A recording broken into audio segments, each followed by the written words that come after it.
नमस्कार प्यारे विद्यार्थियों, आराधना डिग्री की ऑनलाइन क्लास में आपका हार्दिक स्वागत है। आज हम बीए अंतिम वर्ष गृह विज्ञान सब्जेक्ट के बारे में अध्ययन करेंगे। आपके एक ही फर्स्ट है शारीरिक विकास, खेलों का महत्व, आदत, उनके वो कुछ टॉपिक का हम आज अध्ययन करेंगे। हमने कल अध्ययन किया था कि विकास क्या होता है, विकास को कौन कौन से कारक प्रभावित करते हैं, ये टॉपिक हमने कल पढ़ लिया था।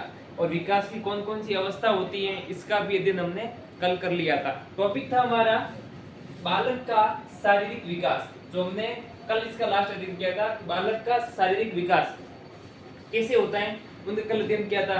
बालक का जब शारीरिक विकास होगा तो शारीरिक विकास हमेशा अवस्थाओं के अनुसार होता है। बालकों में जो शारीरिक विकास है वो उनकी जो अवस्था है, कल दिन किया था हमने शिशुअवस्था, किशोरावस्था, बाल्य अवस्था, उन अवस्थाओं के अनुसार बालक का जो शारीरिक विकास है वो अलग अलग होता है।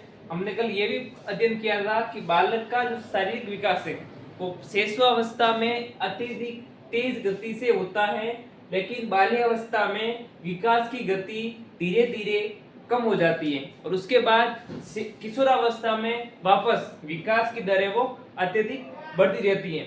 कुल प्रक्रिया में ये हुआ कि विकास है वो एक सतत रूप से चलता है। विकास है एक प्रकार का सतत रूप से चलता है, ठीक है।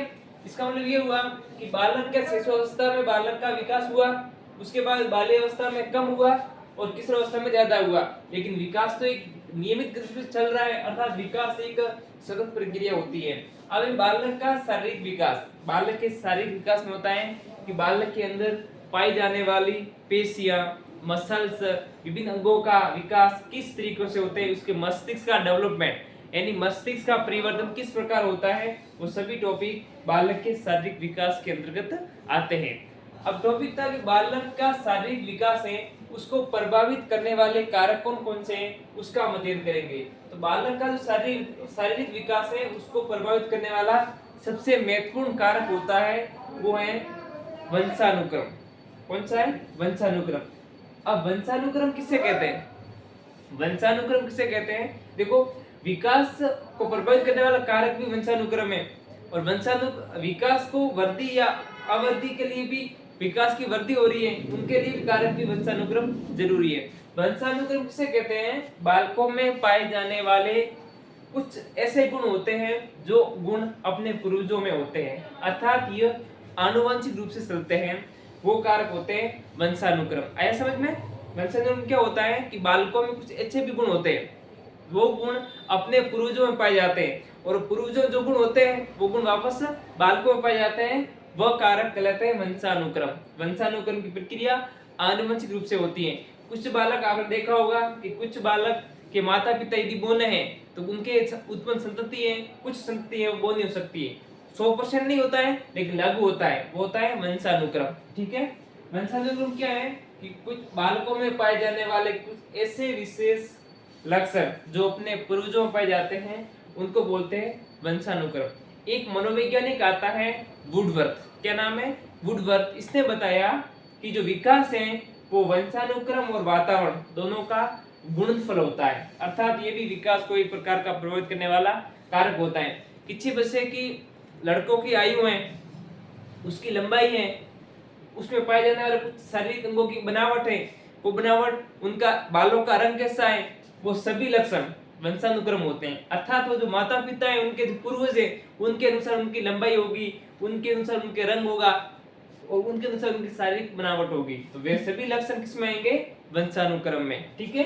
ये पहला कारक था वंशानुक्रम। अब सेकंड कारक है भौतिक वातावरण। बालक के शारीरिक विकास को प्रभावित करने वाला सेकंड कारक है भौतिक वातावरण। यानी जब बालक का डेवलपमेंट हो रहा है, जब बालक का विकास हो रहा है, तो उस समय उनके पास फिजिकल एनवायरनमेंट कंडीशन कैसी है, यानी भौतिक वातावरण के प्रति कौन कौन सी परिस्थिति है, वो भी बालक के शारीरिक विकास को प्रभावित करता है। यानी जब बालक का विकास हुआ, उस विकास में यदि उनके आसपास वायु है, उनके आसपास हवाओं है, उनके आसपास अन्य कुछ भौतिक कारण भी हो सकते हैं, यदि वो उस बालक के शारीरिक विकास के अनुकूल, उसके अनुकूलन है, तो बालक का विकास तेज गति से होगा। यदि कुछ कारक की कमी है तो उस कमी के कारण बालक की असमर्थता उत्पन्न हो जाएगी। इसमें कारक होता है सहनशील कारक, सीमाकारी कारक, यानी जब बालक का विकास होता है उसमें कुछ ऐसे कारक होते हैं जो विकास के लिए आवश्यक हैं। यदि उस जगह विकास के लिए जो कारक आवश्यक हैं वो कारक उनके आसपास, उनके घर के आसपास, उनके आसपास यदि वो अनुपस्थित है तो अनुपस्थित होने के कारण उस कारक की कमी हो जाएगी। कमी होने के कारण बालक का विकास नहीं हो पाएगा, बालक का विकास रुक जाएगा। अर्थात भौतिक कंडीशन भी इसको प्रभावित करती है। भौतिक कंडीशन में क्या होगा, पर्यावरण में जितने भी घटक हैं वो आ सकते हैं, इसमें पर्यावरण के घटक वो सभी भौतिक वातावरण के अंतर्गत आएंगे। अगला है बालक के शारीरिक विकास में प्रभावित करने वाला एक महत्वपूर्ण कारक है उनके आहार। यानी जब बालक का विकास होता है तो विकास होने के समय उनका जो आहार, उनको भोजन दिया जाता है, फूड दिया जाता है, वो उनके आसपास कैसा है वो भी इसको प्रभावित करता है। यानी बालक को अत्यधिक ऊर्जा युक्त आहार दिया जाए तो बालक का शारीरिक विकास है वो अत्यधिक तेज गति से होगा। यदि कुछ ऊर्जा वाले खाद्य पदार्थ की आपूर्ति भोजन है वो कम दिया जाए तो शारीरिक विकास भी कम गति से होगा। अर्थात आहार भी एक महत्वपूर्ण शारीरिक विकास को प्रभावित करता है। देखो आहार कितने प्रकार के होते हैं, देखो कुछ ऐसे आहार होते हैं जिसमें कार्बोहाइड्रेट की मात्रा अधिक पाई जाती है, कुछ ऐसे आहार होते हैं जिसमें प्रोटीन की मात्रा पाई जाती है, और कुछ ऐसे आहार होते हैं जिसमें वसा की मात्रा पाई जाती है। अब क्या होता है, कार्बोहाइड्रेट, प्रोटीन और वसा, इनमें आपस में क्या डिफरेंस है, आपस में इनमें क्या अंतर है। देखो आहार जब भोजन ग्रहण करेगा कोई व्यक्ति या कोई बालक तो उसमें क्या होगा, जब वो भोजन में यदि कार्बोहाइड्रेट की मात्रा अत्यधिक है, तो कार्बोहाइड्रेट की मात्रा अत्यधिक है तो शरीर का विकास तो होगा, लेकिन उसमें जो ऊर्जा मिलेगी वो उस समय अत्यधिक तीव्र गति से मिलेगी। यानी जब उसकी जरूरत पड़ती है भोजन की और भोजन खा लेता है कार्बोहाइड्रेट युक्त, तो क्या होगा, उस बालक को तेज गति से ऊर्जा मिलेगी, यानी वो उनमें समय कम लगता है। उसके बाद कुछ ऐसे आहार होते हैं जिसमें वसा की मात्रा अत्यधिक पाई जाती है।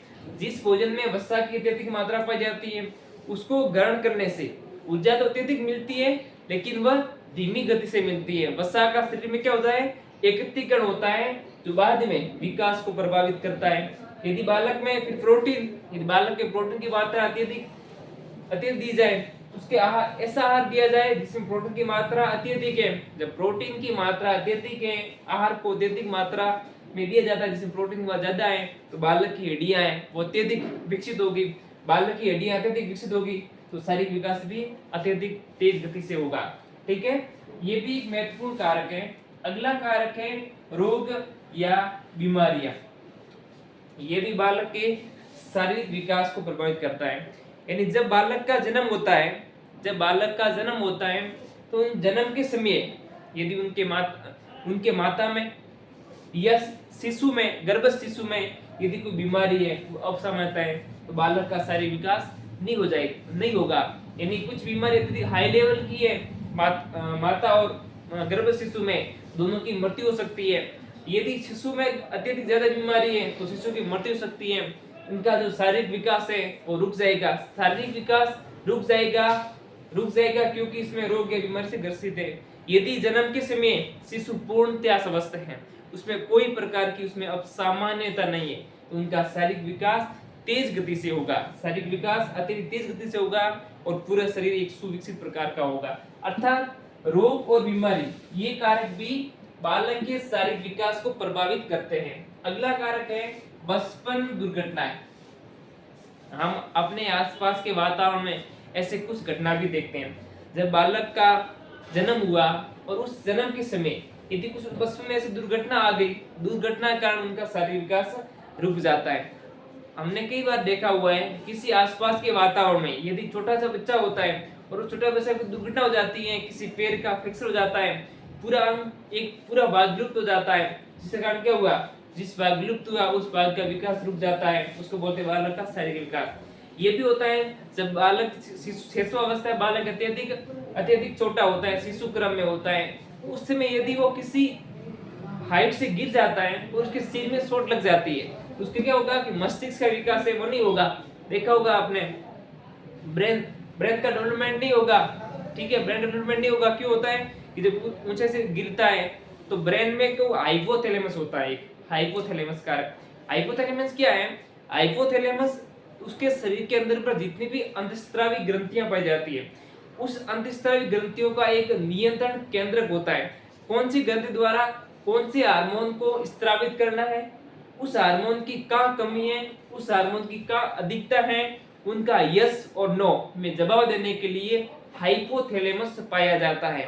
हाइपोथैलेमस ही विभिन्न प्रकार की जो अंतःस्रावी ग्रंथि है उसका नियंत्रण करता है। क्या होता है कि जितने भी हमारे शरीर में अंतःस्रावी ग्रंथियां पाई जाती है, एंडोक्राइन सिस्टम अंतःस्रावी ग्रंथियां पाई जाती है, उन अंतःस्रावी ग्रंथियों से क्या होते हैं? हार्मोन स्रावित होते हैं और उन हार्मोन का कार्य हमारे शरीर के अंदर होते हैं। अब हार्मोन की एक विशेषता होती है कि हार्मोन मान लो जिस जगह हार्मोन बनते हैं, जिस जगह हार्मोन का निर्माण होता है, वहां कार्य नहीं करेंगे, वो कार्य हमेशा किसी अलग स्थान पर करेंगे, अर्थात उनका निर्माण कार्य स्थल और कार्य कार्य स्थल दोनों अलग अलग पाए जाते हैं।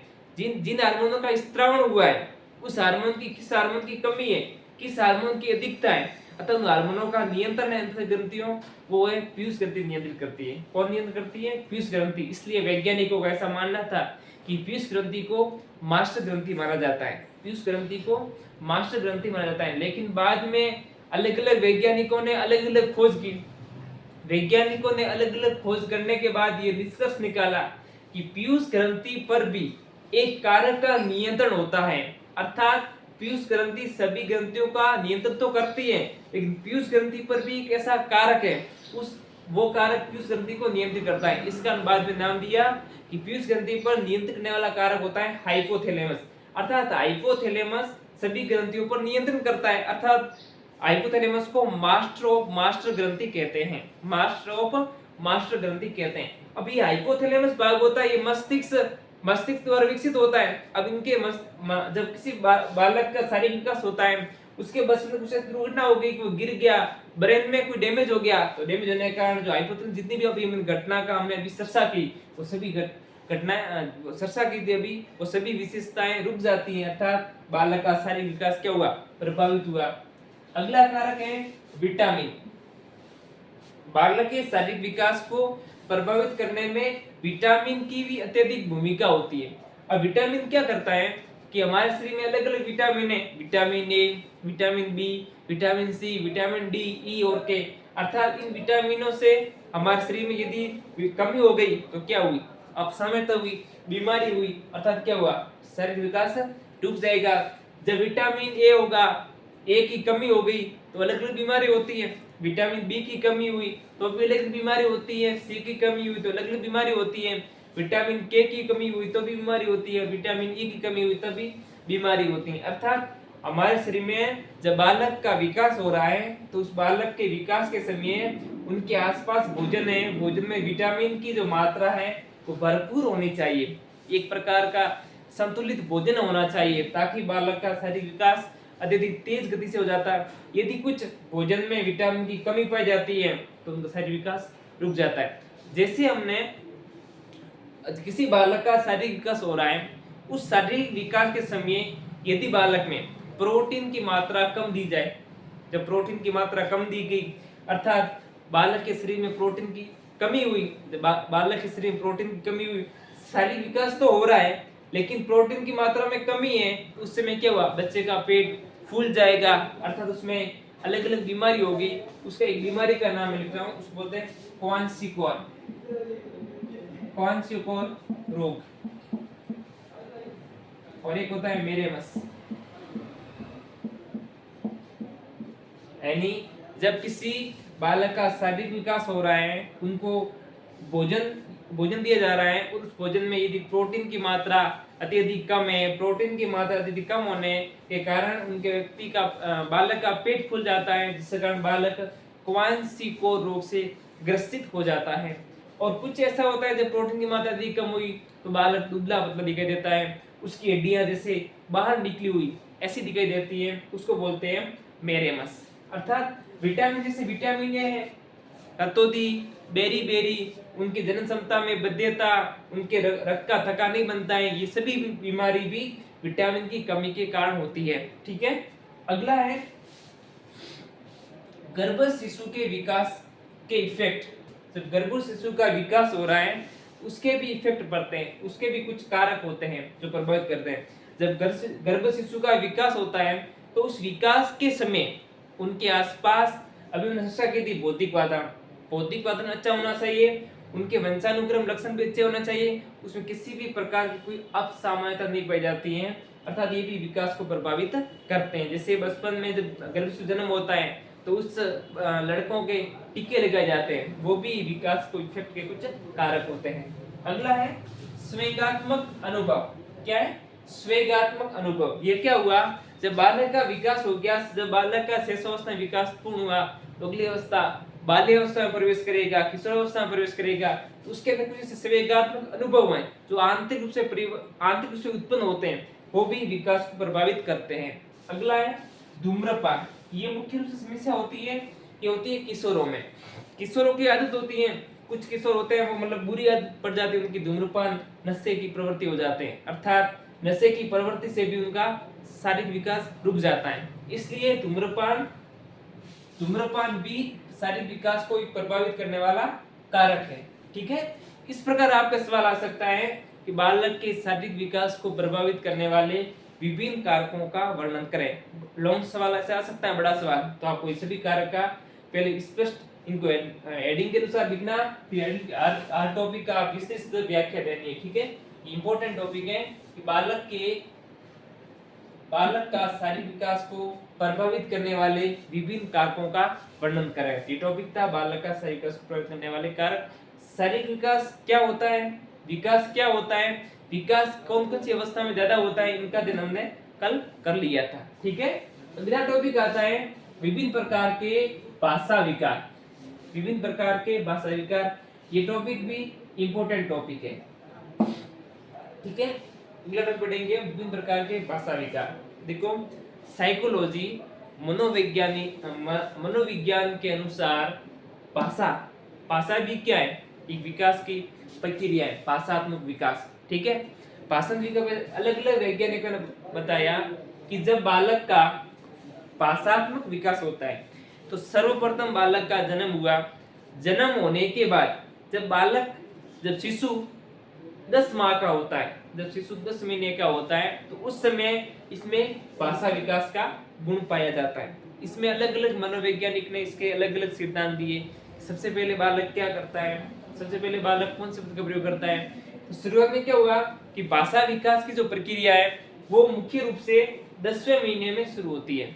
जब शिशु का जन्म हुआ तो 10 महीने बाद बालक हमेशा पहला शब्द बोलता है भाषा के रूप में। वो हमेशा पहले ऐसे माता को माँ बोलेगा, पापा को पा बोलेगा। ठीक है, ऐसे कुछ एक वर्ड ही वह यूज में लेगा, अर्थात 10 महीने का बालक सबसे पहले भाषा को बोलता है। ठीक है, उसमें भाषा का विकास शुरू हो जाता है 10 महीने बाद। अब क्या है, जब बालक का भाषा विकास तो हो रहा है, लेकिन उसमें कुछ बालकों में असामान्यता भी पाई जाती है। वो असामान्यता आती है भाषा विकार के अंतर्गत। तो पढ़ेंगे हम विभिन्न प्रकार के भाषा विकार। पहला आता है अक्षर का लोप। ऐसे कुछ शिशु होते हैं धीरे विकास बाल्यावस्था में, उसमें क्या होगा, अक्षर लोप करने की इसमें असामान्यता पाई जाती है। यानी इस प्रकार के जो बालक होते हैं वो किसी अक्षर को स्पष्ट नहीं बोल सकते। यदि स्पष्ट बोलेंगे तो कुछ जो शब्द हैं उस शब्द का प्रयोग सेंड कर देते हैं। जिस शब्द का, जैसे कोई शब्द है जैसे माता, ठीक है, माता शब्द है, नाम तो माता है, लेकिन किसी बच्चे में अक्षर लोप विकार आने के कारण ये माता को हमेशा माँ बोलेगा, पहला अक्षर बोलेगा, आगे लास्ट वाला अक्षर क्या करेगा, गायब कर लेगा, लोप कर लेगा, उसको बोलते हैं अक्षर लोप। जैसे एक शब्द होता है आलू, क्या नाम है, आलू। रियल शब्द तो आलू है, लेकिन किसी बच्चे में भाषा विकार उत्पन्न होने के कारण ये अक्षर में लोप करेगा, तो आलू को बोलेगा ये आऊ। क्या बोलेगा, आऊ। अर्थात ये क्या हुआ, एक प्रकार से अक्षर का इसने लोप कर लिया, ल का लोप कर लिया, ध्वनि आ गई, अर्थात आलू को आऊ और माता को माँ बोलेगा। ये जितनी घटना है वो आता है अक्षर लोप के अंतर्गत। अगला है ध्वनि परिवर्तन। यानी जब बालक का भाषात्मक विकास हो रहा है, तो उस समय बालक में ध्वनि परिवर्तन होगा, अर्थात इसमें भी वो शब्द को स्पष्ट रूप से नहीं बोलेगा, स्पष्ट नहीं बोलेगा, जिसके कारण उसके ध्वनि में परिवर्तन हो जाएगा, वो होगा ध्वनि परिवर्तन। जिसे मैं लिख रहा हूं यहाँ पे, एक शब्द ने लिखा है कोआ, एक शब्द लिखा है कोआ। जब बालक में भाषा विकार आने के कारण, जब बालक में भाषा विकार आने के कारण वह बालक कुआ को कुआ न बोलकर कुआ को बोलेगा तोआ। क्या बोलेगा? तोआ। अर्थात ये क्या हुआ? ये ध्वनि परिवर्तन हुआ। रियल नाम तो कुआ है, लेकिन बालक में ध्वनि परिवर्तन कर दिया, तो ध्वनि परिवर्तन के कारण बालक कुआ न बोलकर क्या बोलेगा? तोआ बोलेगा। अर्थात ये क्या हुआ? एक ध्वनि का परिवर्तन हुआ। ध्वनि का परिवर्तन क्या है? एक प्रकार का भाषात्मक विकार है। अगला है अस्पष्ट उच्चारण। क्या है? अस्पष्ट उच्चारण। इसमें भी क्या होता है कि जब बालक में भाषात्मक विकास हो रहा है तो बालक में ध्वनि परिवर्तन भी होगा, अक्षर लोप भी होगा, यानी पूरा अक्षर का जो अर्थ है वो अर्थ इसने अलग निकलेगा। अर्थात इसमें जो उच्चारण करेगा वो अस्पष्ट उच्चारण करेगा। अर्थात ये भी एक प्रकार का भाषात्मक विकास के समय विकार की घटना है। अगला है हकलाना। अगला क्या है? हकलाना है, यानी कुछ ऐसे बालक होते हैं जब भाषात्मक विकास हो रहा है तो उस समय उनमें कुछ ऐसे शब्द पाए जाते हैं, ऐसी उसमें अंदर गुण पाए जाते हैं जिसके कारण किसी शब्द का जो बालक प्रयोग करता है तो वह अत्यधिक धीमी गति से प्रयोग करता है। जैसे कोई शब्द है रस, ये शब्द रस है, तो बालक में कुछ भाषात्मक विकार यदि हकलाना प्रक्रिया पाई जाती है तो बालक रस नहीं बोलेगा, इस र को पहले तो धीमे गति से बोलेगा र, और र की प्रक्रिया ऐसे र र र और फिर इसमें प्रयोग करेगा। यानी प्रत्येक शब्द की अनेक प्रकार क्या हुई, पुनरावृत्ति हुई, उसको बोलते हैं हकलाना। हकलाना भी भाषा विकार का एक उदाहरण है।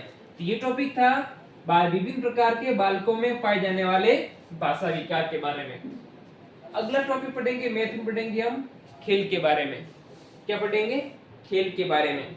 अब देखो, कल हमने खेल की डेफिनेशन का अध्ययन किया था, खेल की परिभाषा अध्ययन किया था। यानी खेल किसे कहते हैं, खेल की डेफिनेशन क्या होती है। आपके एक 1.5 नंबर का जो सवाल आता है पार्ट ए में, उसमें आ सकता है कि खेल को परिभाषित कीजिए। खेल किसे कहते हैं? क्या होता है कि बालकों में पाए जाने वाले वह स्वाभाविक और जन्मजात प्रवृत्ति जो अपने आप उत्पन्न होती है, इसमें शारीरिक विभिन्न प्रकार के शारीरिक, मानसिक और बौद्धिक विकास का गुण पाया जाता है, वो प्रक्रिया कहलाती है खेल। अर्थात बालकों में पाई जाने वाली वह प्रक्रिया जिसके अंतर्गत बालक में जन्मजात और स्वाभाविक प्रवृत्ति होती है, जिसके कारण उनके शारीरिक, बौद्धिक और मानसिक विकास होता है, वह प्रक्रिया बोलती है खेल। देखो, खेल की अवस्था कौन सी है? कल हमने दिन क्या था कि खेल की अवस्था कौन सी है?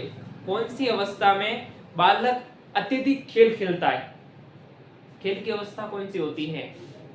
तो खेल की अवस्था होती है बाल्य अवस्था।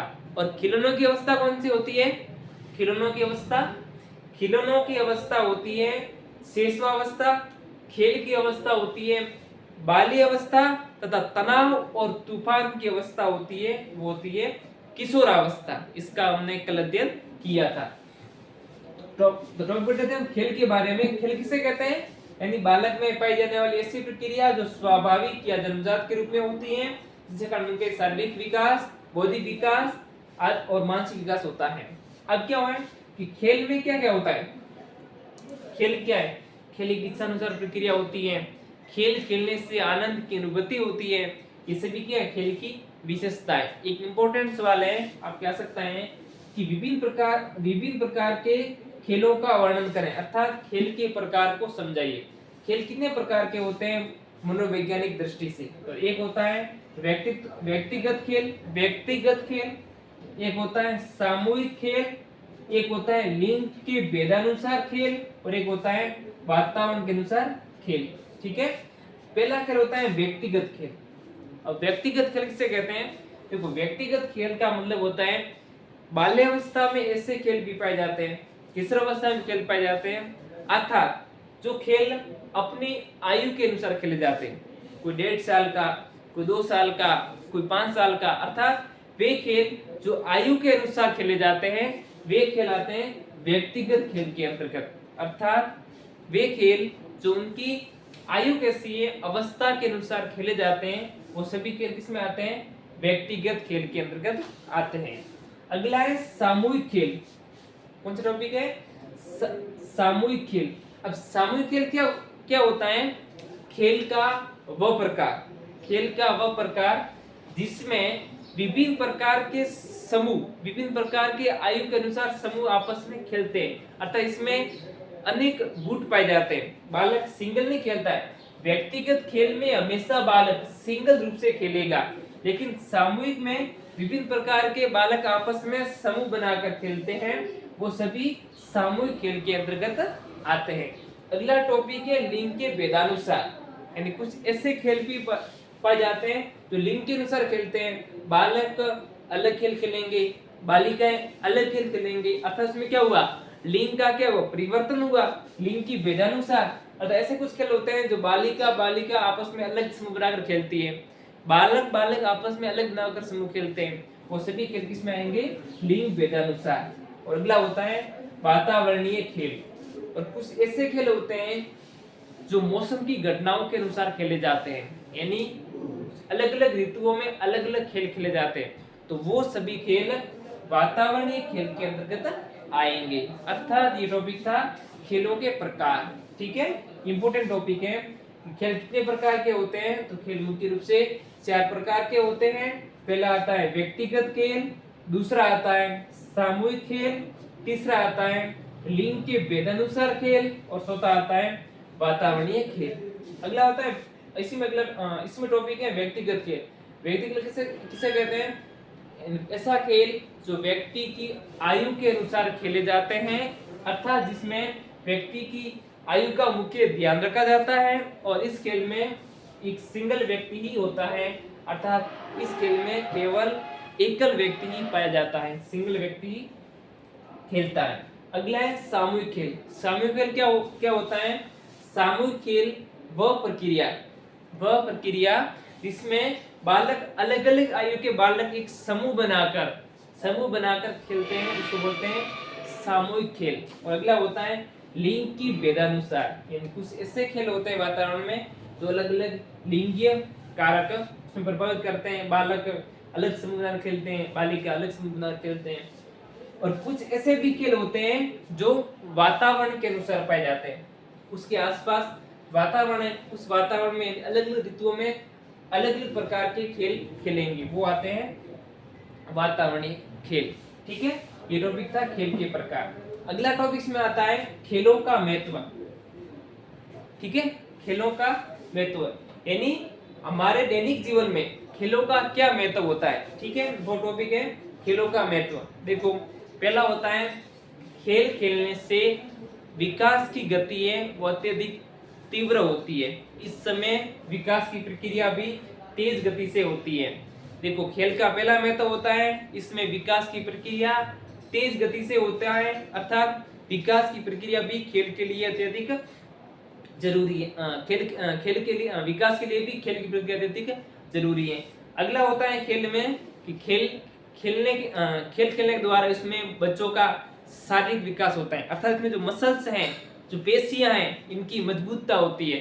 खेल खेलने से इनकी पेशियां मजबूत हो जाती हैं, अर्थात बालक में क्या हुआ, एक प्रकार का शारीरिक विकास हुआ। अगला है खेल खेलने से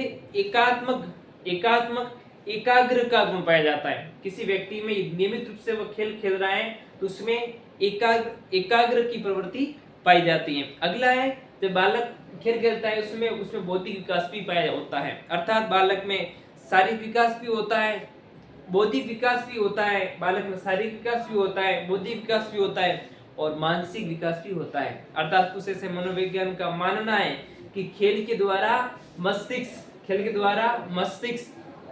का अत्यधिक विकास होता है, अर्थात मस्तिष्क में कुछ ऐसे परिवर्तन होते हैं जो खेल के द्वारा विकसित होते हैं, ऐसा मनोवैज्ञानिकों का मानना है। अर्थात ये क्या है, खेल के महत्व है। ठीक है, इसमें एकात्मक गुण पाया जाता है, और विभिन्न प्रकार के नैतिक गुण है, कुछ नैतिक गुण भी इसमें, नैतिक गुण का विकास भी खेल के द्वारा होता है। खेल की एक इंपॉर्टेंट है, खेल के द्वारा अनुशासनात्मक के गुण भी पाए जाते हैं, अनुशासन का गुण भी खेलों के द्वारा प्रकट होता है। अर्थात ये क्या होगा, खेल के महत्व में। ये दोनों टॉपिक अत्यधिक इंपॉर्टेंट है। तो अभी हमने पढ़ा विभिन्न प्रकार के भाषा के विकार, कौन कौन से भाषा के विकार उसका अध्ययन किया, और खेलों का क्या क्या महत्व है उसका भी हमने अध्ययन किया। अगला टॉपिक है आदत, हैबिट। आदत या हैबिट के बारे में हम अध्ययन करेंगे। आदत किसे कहते हैं, आपका 1.5 नंबर का सवाल आ सकता है, पिछली बार आया था कि आदत को परिभाषित कीजिए। आदत की प्रक्रिया क्या कहलाती है, अर्थात आदत को परिभाषित कीजिए। आदत से कहते हैं व्यक्ति में पाया जाने वाला वह गुण, व्यक्ति में पाया जाने वाला वह गुण जिसके द्वारा, व्यक्ति में पाया जाने वाला वह गुण जिसके द्वारा किसी कार्य करने का उनमें स्थायित्व पाया जाता है। कोई भी व्यक्ति कार्य करता है वह कार्य अत्यधिक लंबे समय तक करता है, अर्थात उस कार्य करने में एक स्थायित्व का गुण पाया जाता है, स्टेबिलिटी का गुण पाया जाता है। वह प्रक्रिया आदत कहलाती है, वह प्रक्रिया हैबिट कहलाती है, जिसके द्वारा व्यक्ति में किसी कार्य करने में रेगुलरिटी और उसमें स्टेबल का गुण पाया जाता है। अर्थात जो कार्य करेगा वह नियमित रूप से करेगा और एक लंबे समय तक करेगा। ये गुण क्या कहलाती है, आदत कहलाती है। अर्थात क्या हुआ इसमें, नियमितता तथा दीर्घकालिकता,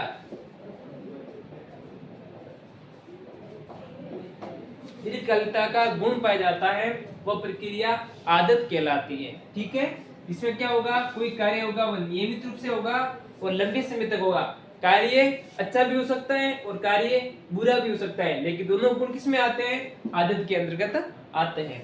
अब अगला टॉपिक इंपॉर्टेंट टॉपिक है बुरी आदत को छुड़वाने के तरीके। कुछ व्यक्तियों में, बालकों में ऐसी बुरी लत पड़ जाती है, बुरी आदत पड़ जाती है, उसको हम कैसे छुड़वाएंगे, उनके लिए अलग अलग विधि है। पहला है आत्म सुझाव विधि, दूसरा है ठीक अभ्यास विधि, थर्ड है पुरानी आदत, और चौथा है पुरस्कार, पांचवा है दंड विधि, और छठा है नई आदत का निर्माण। इनमें जो पुरस्कार, दंड विधि और नई आदत का निर्माण, ठीक है, ये तीनों विधि मुख्य रूप से शिशुओं में या बालकों में बुरी आदत छुड़वाने की अच्छी विधि है। इसमें क्या होगा, जब कोई छोटे से बालक को बुरी आदत पड़ गई है, अच्छा उस बुरी आदत को छुड़ाने के लिए उसको क्या दिया जाएगा, दंड दिया जाएगा। ठीक है, दंड दिया जाएगा या उसको पुरस्कार दिया जाएगा, जिससे कारण वो बुरी आदत को छोड़ देगा।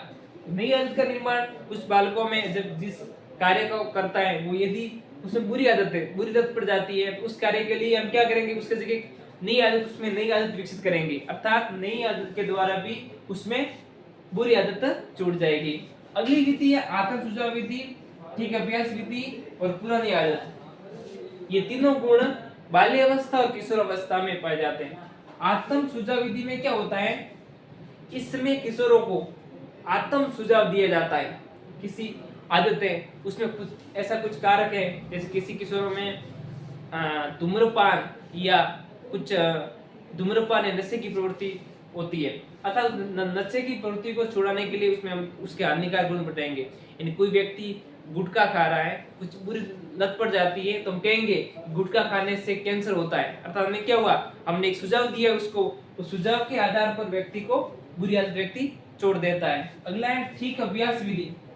ठीक अभ्यास विधि, इसमें क्या करेंगे, इसमें किसी बुरी आदत है उसका कुछ हानिकारक इफेक्ट इसको बताएंगे, जिसके कारण छूट जाएगी, और उसमें कुछ पुरानी अच्छी आदत उसके अंदर थी, वापस उनकी पुनरावृत्ति हम करेंगे। अर्थात इन आदतों के द्वारा बुरी आदत में सुधार कर दिया जाता है। इसमें कौन कौन सी होगी, आत्म सुझाव विधि, जिसमें क्या होगा कि व्यक्ति में कुछ बुरी आदतों के गुण का विकास हो जाता है, अर्थात ये विधि भी एक प्रकार के बुरी आदतों को छुड़वाने की विधि है। इंपॉर्टेंट टॉपिक है, पिछली बार आया था, इस बार भी आपके आ सकता है कि बुरी आदत को छुड़ाने की विभिन्न विधियों को वर्णन करें। उसमें आता है आत्म सुझाव विधि। इस विधि में क्या होगा, इस विधि में ये होता है कि बालक के कुछ बुरी आदत के गुण पाए जाते हैं, उस बुरी आदत के गुण को उसमें हानिकारक इफेक्ट बताएंगे और हानिकारक इफेक्ट के द्वारा भी बुरी आदत में सुधार कर दिया जाता है।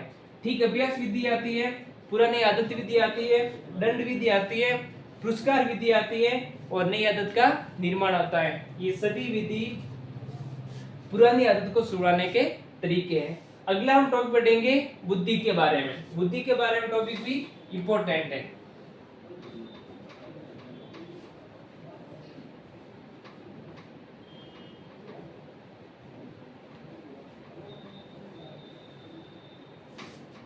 देखो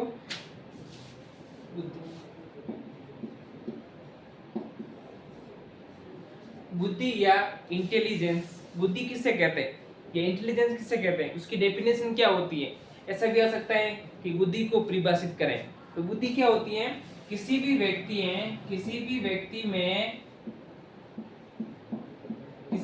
में समस्या का समाधान, किसी भी व्यक्ति में समस्या का समाधान एवं उद्देश्य प्राप्त करने की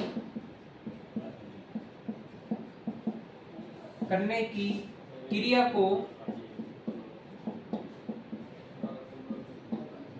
को बुद्धि कहा जाता है। किसी भी व्यक्ति में किसी समस्या का यदि समाधान करता है, किसी भी व्यक्ति में किसी समस्या का समाधान करना है, उसको उद्देश्य प्राप्त करना है, उद्देश्य प्राप्त करने के लिए उसमें गुण पाया जाता है, उस गुण को बोलते हैं बुद्धि। अब बुद्धि के अलग अलग उसका आईक्यू लेवल अलग अलग होता है, किसी व्यक्ति की बुद्धि लब्धि भी अलग अलग होती है। इसमें एक मनोवैज्ञानिक आता है साइमन और अल्फ्रेड बिने, एक होता है साइमन और एक होता है अल्फ्रेड बिने। इन्होंने बुद्धि की प्रक्रिया को समझाने के लिए बुद्धि लब्धि की अवधारणा प्रस्तुत की। बुद्धि लब्धि अर्थात बुद्धि की प्रक्रिया को विकसित करने के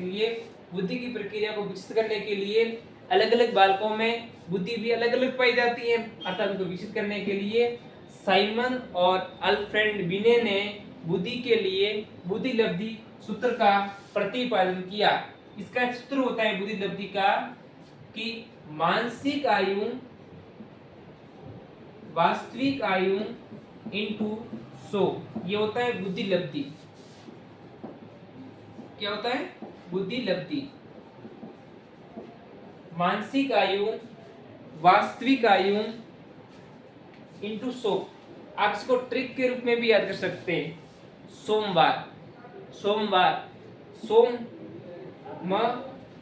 यानी मानसिक आयु बटा वास्तविक आयु इंटू 100। इसके द्वारा किसी व्यक्ति की बुद्धि लब्धि हम ज्ञात कर सकते हैं। कैसे ज्ञात करते हैं अभी हम देखते हैं आगे।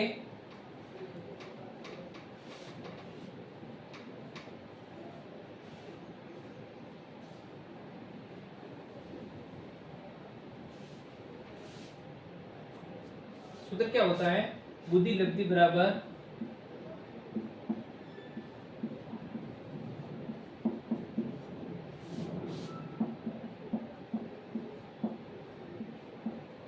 मानसिक आयु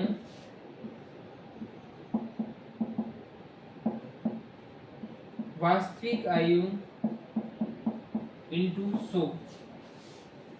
इस फॉर्मूला के द्वारा हम बुद्धि लब्धि ज्ञात कर सकते हैं।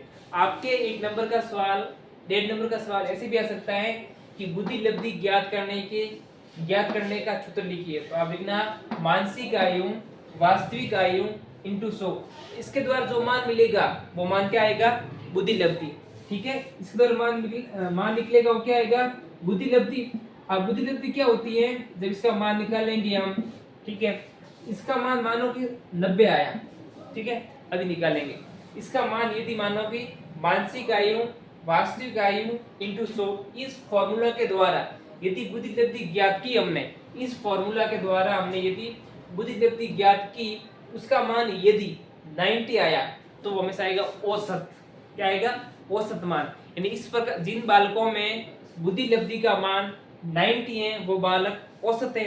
अब 90 से एबो है, 90 से यदि ऊपर है, 90 से इनका ऊपर आ गया मान तो क्या होगा, मध्यम होंगे, अच्छे औसत वाले होंगे, और प्रभावशाली होंगे, इंटेलिजेंट होंगे, इनके आगे के मान जितने भी आएंगे उसमें क्या होगा, प्रभावशालीता गुण पाया जाएगा, बढ़ता जाएगा।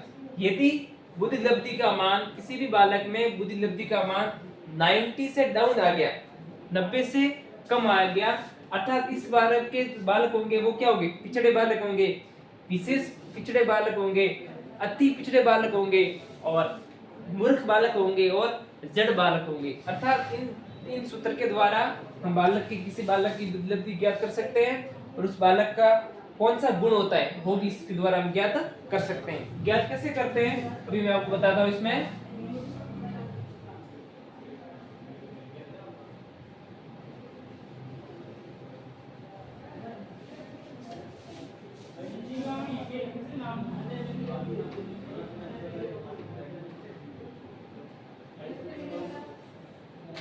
देखो, यदि किसी सवाल आता है, यदि किसी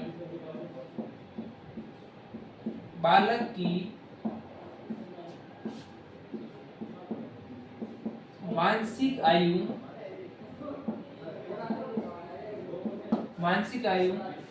15 वर्ष है, ठीक है, यदि किसी बालक की मानसिक आयु 15 वर्ष है तथा इनकी वास्तविक आयु 10 वर्ष है, तो इसके बुद्धि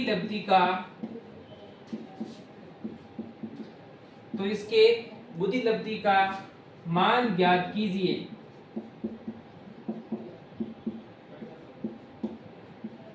ठीक है, यदि आपके पास आप रफ कॉपी लेके बैठे हैं तो आप इसका आंसर निकालिए। यदि किसी बालक की मानसिक आयु 15 वर्ष है तथा इनकी वास्तविक आयु 10 वर्ष है तो इनके बुद्धि लब्धि का मान ज्ञात कीजिए।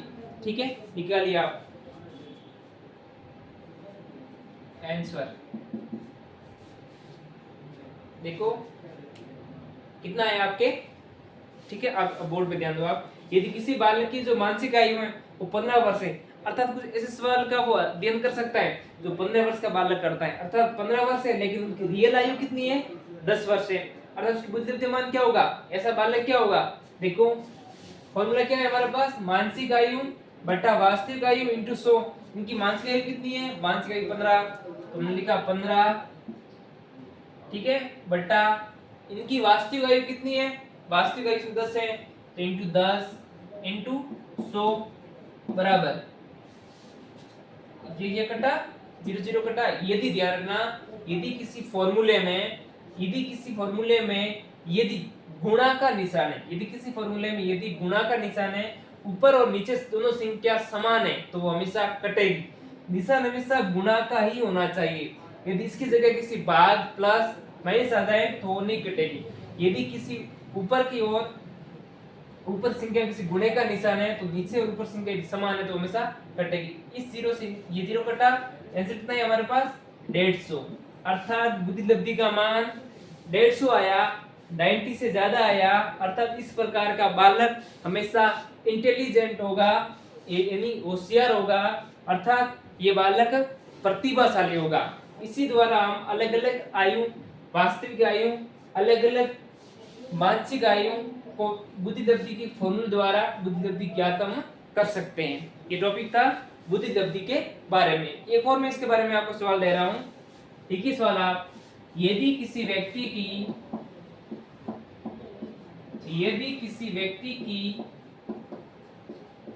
मानसिक आयु 10 वर्ष है तथा इसकी वास्तविक आयु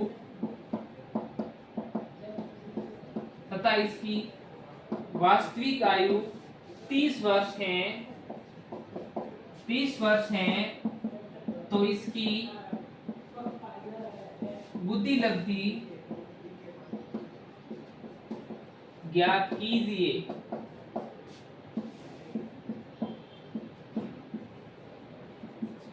हाँ, इस वाले निकाल लो। यदि किसी व्यक्ति की मानसिक आयु 10 वर्ष है तथा इसकी वास्तविक आयु 30 वर्ष है, तो इसकी बुद्धि लब्धि का मान ज्ञात कीजिए। कितना आता है? देखो फॉर्मूला हमारे पास क्या है, ये फॉर्मूला है, यानी किसी व्यक्ति की मानसिक आयु कितनी है 10 वर्ष, मानसिक आयु 10 वर्ष बटा इस व्यक्ति की वास्तविक आयु कितनी है, वास्तविक 30 वर्ष बटा 30 इंटू 100। देखो आंसर, ठीक है, बटा में 10 बटा 30 इंटू 100, निशान किसका है, गुणा का निशान है, तो हमेशा संख्या समान संख्या कटेगी, इस जीरो से ये जीरो हमारा कैंसिल हो गया। ठीक है, कितना आंसर आया हमारे पास, 10 10 कितने हुए 100 में कितना बदलना है 3 का। ठीक है, इसका मान ज्ञात करो आप, कितना आता है,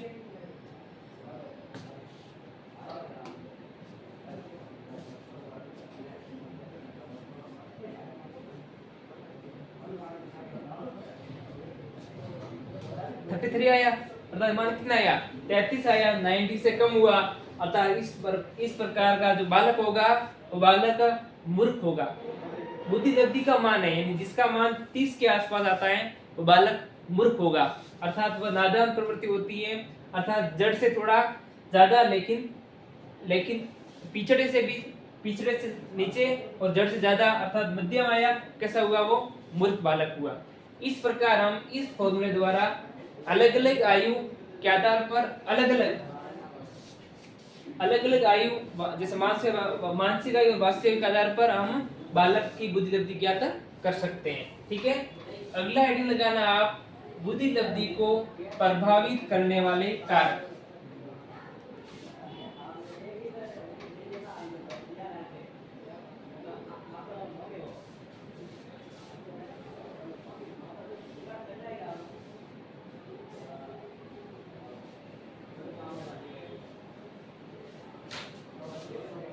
फॉर्मूला क्या है बुद्धि लब्धि का, बुद्धि लब्धि बराबर मानसिक आयु इंटू वास्तविक आयु